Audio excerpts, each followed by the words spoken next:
সুপ্রিয় দর্শক, আসসালামু আলাইকুম। আপনাদের সবাইকে স্বাগত জানাচ্ছি এখনকার আলোচনায়। আপনাদের সঙ্গে আছি আমি সিরাজুল ইসলাম। দর্শক, ইরান, ইসরায়েল এবং আমেরিকার মধ্যে সম্প্রতি যে যুদ্ধ হয়ে গেল, সেই যুদ্ধে ইরান ইসরায়েলের উপর যে সমস্ত হামলা চালিয়েছে তার ফলে একটা বড় ক্ষয়ক্ষতির ঘটনা ঘটেছে। সেই ক্ষয়ক্ষতির কথা ইসরায়েল গোপন রাখলেও চূড়ান্তভাবে এখন আর তা গোপন থাকেনি, প্রকাশ হয়ে গেছে। ইসরায়েলের চ্যানেল 12 জানিয়েছে, ইসরায়েলের যে হাইফা বন্দর নগরীতে তেল শোধনাগার আছে, সেই তেল শোধনাগারে ইরান যে হামলা চালিয়েছিল তাতে মারাত্মক রকমের ক্ষয়ক্ষতি হয়েছে এবং এই তেল শোধনাগার ঠিক করতে কয়েক বছর লেগে যাবে। তাহলে এখানে একদম পরিষ্কার হয়ে যাচ্ছে যে ইরানের হামলায় যে ভয়াবহ ক্ষয়ক্ষতির মুখে পড়েছে ইসরায়েল, তার অনেক কিছুই গোপন করেছে। কেন গোপন করলো এবং আসলে এই ক্ষয়ক্ষতির পরিমাণটা কি, বিশেষ করে হাইফা বন্দর নগরীতে যে তেল শোধনাগার তাতে ক্ষয়ক্ষতির পরিমাণ কি ছিল, আমি এ সম্পর্কে মোটামুটি আজকে একটু বিস্তারিত তুলে ধরার চেষ্টা করব। এপাশে ইসলামী প্রজাতন্ত্র ইরানের সর্বোচ্চ নেতা শহীদ আয়াতুল্লাহ আলী খামেনির আজকে প্রথম নামাজে জানাজা অনুষ্ঠিত হলো। এই নামাজে জানাজায় দেশ বিদেশের লাখো মানুষ অংশ নিয়েছে। কত লাখ তার কোনো ঠিক ঠিকানা নেই। বলা হচ্ছে যে জানাজার নামাজ এবং দাফন অনুষ্ঠান, এছাড়া তার প্রতি শেষ বিদায় ও সম্মান জানানোর যে অনুষ্ঠান, এতে মোট 3 কোটি লোকের অংশগ্রহণ হবে সারা দেশ, ইরাক এবং সারা বিশ্ব থেকে। এ বিরাট বিশাল ব্যাপার। বিশ্বের প্রায় সব প্রান্ত থেকে মানুষ ছুটে আসলো ইরানের দিকে। ইরানের প্রেসিডেন্ট ডক্টর মাসুদ পেজেশকিয়ান বলেছেন যে ইরানের সর্বোচ্চ নেতার জীবন দিয়ে তিনি বৃহত্তর ঐক্য প্রতিষ্ঠা করে দিয়ে গেলেন। অর্থাৎ তার জীবনের বিনিময়ে বিরাট বড় রকমের একটা ঐক্য প্রতিষ্ঠিত হয়েছে। আসলে এই কথার মানে কি এবং কিভাবে ঐক্য প্রতিষ্ঠিত হলো, আমি তা নিয়েও মোটামুটি বিস্তারিত আলোচনা করার চেষ্টা করব। দর্শক, আপনারা সঙ্গেই থাকুন শেষ পর্যন্ত। আর যদি ভিডিও ভালো লাগে তাহলে লাইক, কমেন্ট, শেয়ার করবেন প্লিজ, এবং চ্যানেলটি সাবস্ক্রাইব করে সাথেই থাকবেন। দর্শক, চলুন মূল আলোচনায় চলে যাই। চলতি বছরের 28শে ফেব্রুয়ারি ইসরায়েল এবং আমেরিকা ইরানের উপরে একেবারে চূড়ান্ত হামলা চালানোর জন্য তাদের সামরিক বাহিনীকে ইরানের উপর লেলিয়ে দেয়। তারা ঝাঁপিয়ে পড়ে এবং মুহূর্তের ভিতরে ইরানের উপরে তাণ্ডব লীলা চালিয়ে দিতে শুরু করে। একেবারে প্রথম দিকে তো ইরানের সর্বোচ্চ নেতা থেকে শুরু করে গুরুত্বপূর্ণ সব বহু সংখ্যক নেতা, মন্ত্রী, মিনিস্টার মারা গেল। এরপরে ইরান ঘুরে দাঁড়ালো। ঘুরে দাঁড়িয়ে আমেরিকা এবং ইসরায়েলকে প্রতিরোধ করতে থাকলো এবং এতগুলো ফ্রন্টে, আমি তো সবসময় বলি ইসরায়েল একটা স্বয়ংসম্পূর্ণ ফ্রন্ট। এরপরে জর্দানে, সৌদি আরবে, বাহরাইনে, কাতারে, সংযুক্ত আরব আমিরাতে, কুয়েতে, ইরাকে, এত জায়গায় আমেরিকার উপস্থিতি এবং এরও অনেক জায়গায় আমেরিকার সাথে ইসরায়েলও আছে। তা আমরা হয়তো পরিষ্কার দেখতে পাচ্ছি না, কিন্তু থাকার কথা। কারণ যেখানে আমেরিকা সেখানে ইসরায়েল থাকতেই পারে, কোনো ব্যাপারই না। এবং থাকতে পারে এর বাস্তব প্রমাণ হচ্ছে ইরাকের মরুভূমিতে দুটো বিমান ঘাঁটি করে ইসরায়েল ইরানের বিরুদ্ধে এই সামরিক হামলায় বা এই যুদ্ধে অংশ নিয়েছে। ইরাকের ভেতরে এই যে সামরিক ঘাঁটি করলো, সেটা কি ইরাক সরকার দেখেনি? না, আমরা ধরে নিচ্ছি ইরাক সরকার দেখেনি। কারণ ইরাক সরকারের ওই এলাকায় যাওয়ার কোনো অধিকার নেই। তার কারণ হচ্ছে আমেরিকা সেই সমস্ত এলাকা নিয়ন্ত্রণ করে। ফলে আমেরিকার বাহিনীর বাইরে গিয়ে ইরাকি বাহিনীর কোনো কথা নেই। ইরাক বছরের পর বছর থেকে বলে আসছে যে মার্কিন বাহিনীকে প্রত্যাহার করতে হবে। সংসদে বিল পর্যন্ত পাশ হয়েছে মার্কিন বাহিনীকে সরিয়ে নেওয়ার জন্য।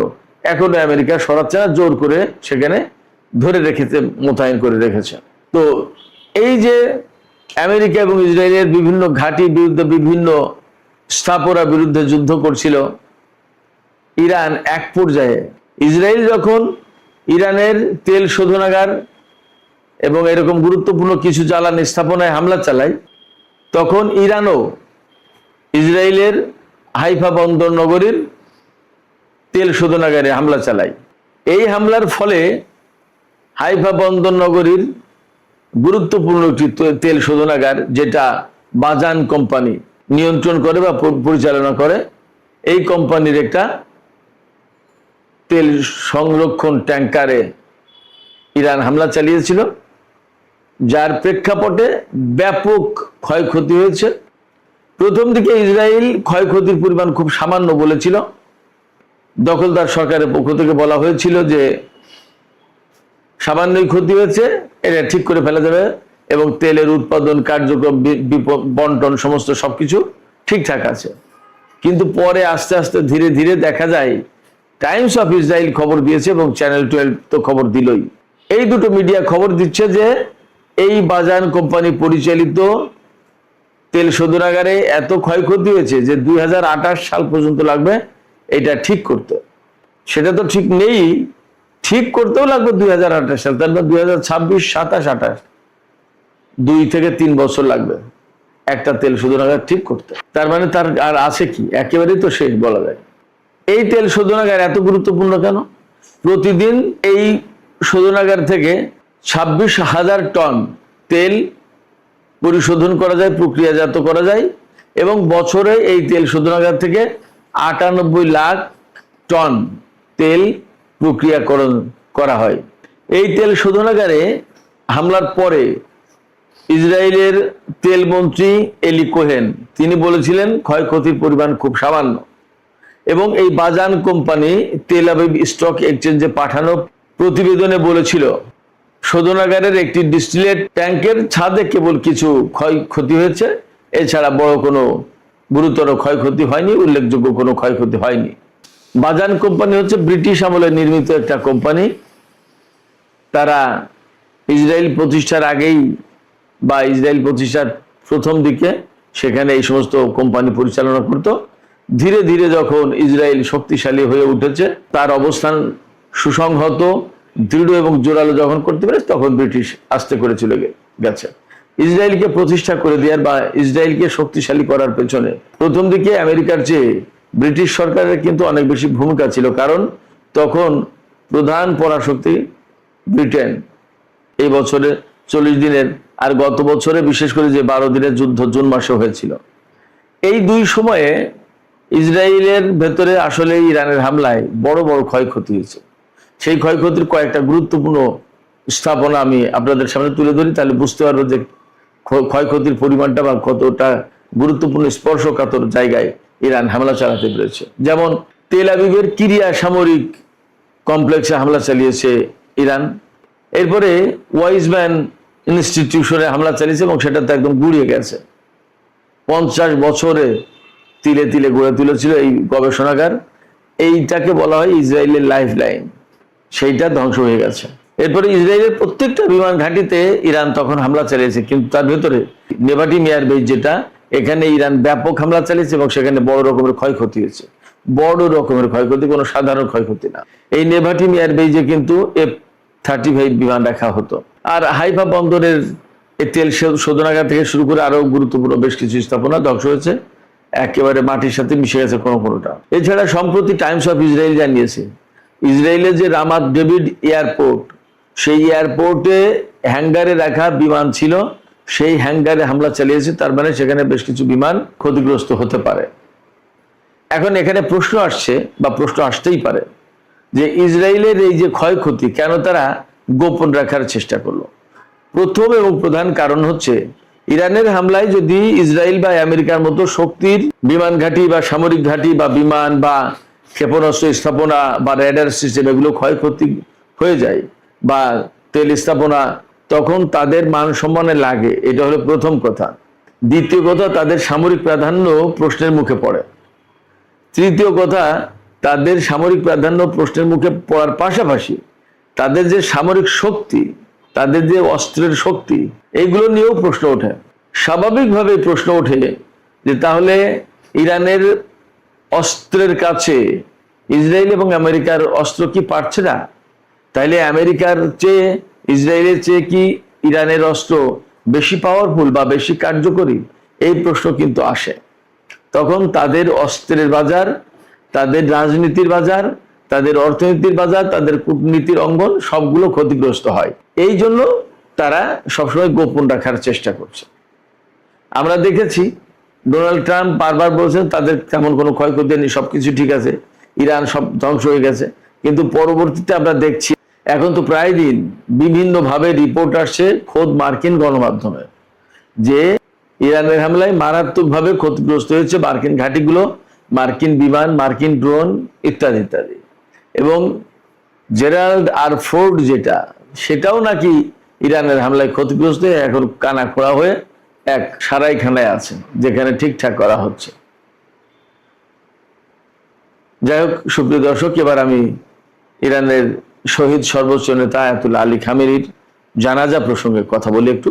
আজকে আনুষ্ঠানিকভাবে তার প্রথম জানাজা হচ্ছে তেহরানের ইমাম খুমেনি মুসাল্লায়, অর্থাৎ এই জায়গাতেই তেহরানের প্রধান ঈদের জামাত, জুমার জামাত হয়। এছাড়া গুরুত্বপূর্ণ সমাবেশ বা এইরকম রাষ্ট্রীয় গুরুত্বপূর্ণ কোনো অনুষ্ঠান হলে এখানে হয় জমায়েত হওয়ার জন্য।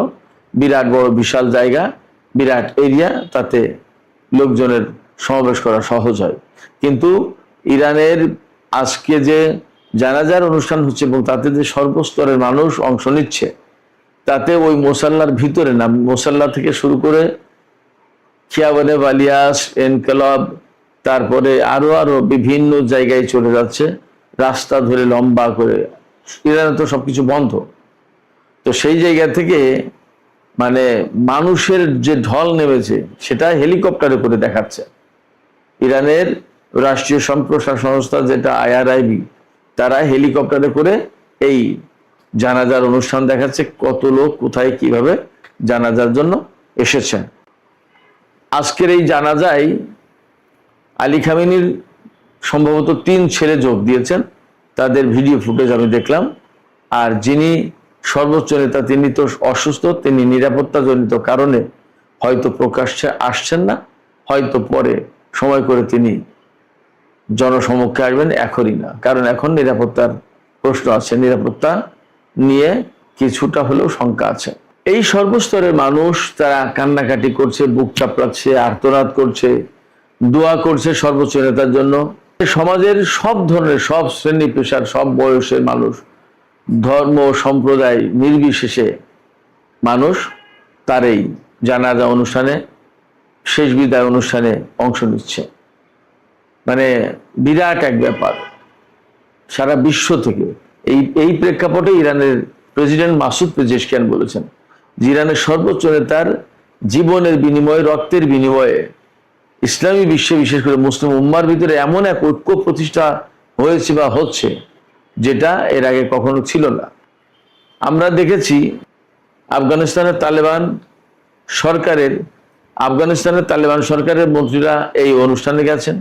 আবার আহমদ শাহ মাসুদ নামে একজন ছিলেন, তিনি তালেবান বিরোধী লোক ছিলেন বেসিক্যালি, তার অনুসারীরাও তেহরানে একই জায়গায় একসাথে। আবার যেখানে পাকিস্তান সেখানে তালেবান, এইরকম ভাবে মানে বহু দেশের বহু পর্যায়ের মানুষ এসে এই জানাজায়, এই শেষ বিদায় অনুষ্ঠানে অংশ নিচ্ছে। তাতে সৌদি আরবের মতো দেশের লোকজন এসেছে, আরো অনেক দেশের।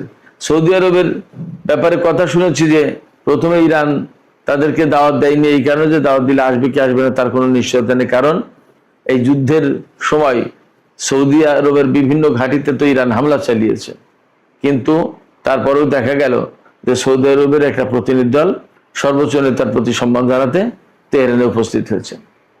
তো এইরকম ভাবে সারা বিশ্বে প্রথমত এবং প্রধানত মার্কিন সাম্রাজ্যবাদ বিরুদ্ধে একটা ঐক্য প্রতিষ্ঠা হচ্ছে। দ্বিতীয়ত মুসলিম উম্মার ভিতরে একটা ঐক্য প্রতিষ্ঠা হচ্ছে, যেন সবাই চাইছে যে আমরা সবাই একসাথে মিলে থাকি। সেক্ষেত্রে সর্বোচ্চ নেতা শহীদ হয়ে গেলেও আপাতত মুসলিম উম্মার ভিতরে একটা ঐক্য, বিরাট একটা সংহতি তৈরি হলো, এটা কিন্তু একটা গুরুত্বপূর্ণ ব্যাপার। তো সুপ্রিয় দর্শক, এখনকার আলোচনা এখানে শেষ করতে চাই। আশা করি আলোচনা আপনাদের ভালো লেগেছে। দর্শক, বিদায় নেবার আগে আমি আপনাদের কাছে